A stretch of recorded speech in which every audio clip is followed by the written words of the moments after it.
ಬೇಡ, ಯಾಕಂದ್ರೆ ಹೊಲದಲ್ಲಿರೋ ಕೆಲಸ ಎಲ್ಲ ನಾನು ಮಾಡಿ ಮುಗಿಸಿದ್ದೀನಿ. ಏನು ಹೇಳ್ತಾ ಇದ್ದೇನೆ?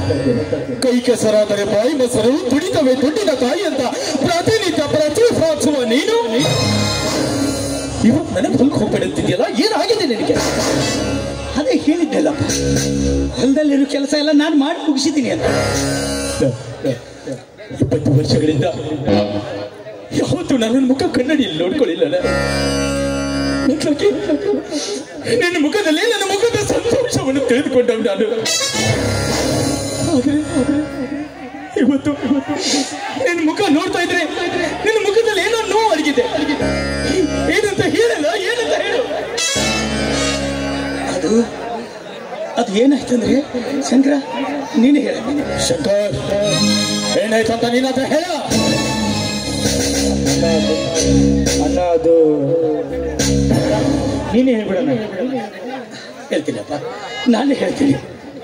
ನಮ್ಮೂರಲ್ಲಿರೋ ಜಯರಾಜ್ ಸಾಹುಕಾರ ಏನ್ ಮಾಡಿದ? ತನ್ನ ಆಸ್ತಿಯಲ್ಲಿ ಯಾವುದೋ ಒಂದು ಫ್ಯಾಕ್ಟ್ರಿ ಕಟ್ತಾ ಇದ್ದಾನೆ. ಅದಕ್ಕೆ ನಮ್ಮ 3 ಎಕರೆ ಜಮೀನು ಅವನಿಗೆ ದಾರಿಯಾಗಿ ಬೇಕಾಗಿದೆ.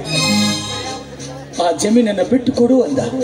ಇಲ್ಲ, ನಾನು ಹೆತ್ತ ತಾಯಿನ ಮಾರಿಕೊಳ್ಳುವುದಿಲ್ಲ ಅಂದದ್ದಕ್ಕೆ ಅವರ ಆಳುಗಳ ಕಡೆಯಿಂದ ನಮ್ಮ ಹೊಲಕ್ಕೆ ಬೇಲಿ ಹಾಕ್ಸೋದಕ್ಕೆ ಮುಂದಾಗಿದ್ದಪ್ಪ. ಅದನ್ನು ತಡೆಯೋದಕ್ಕೆ ಹೋದ್ರೆ ಆ ಬಂಡು ಬಟ್ಟಿ ಮಗ ಅವರ ಆಳುಗಳ ಕಡೆಯಿಂದ ನನ್ನನ್ನು ಬನ್ನಿ ಮಹಾಕಾಳಿ ಗಿಡಕ್ಕೆ ಕಟ್ಟಿ ಮೈಯೆಲ್ಲ ಬಾಸುಂಡೆ ಬರುವ ಹಾಗೆ ಪಡೆದು ಬಿಟ್ಟ.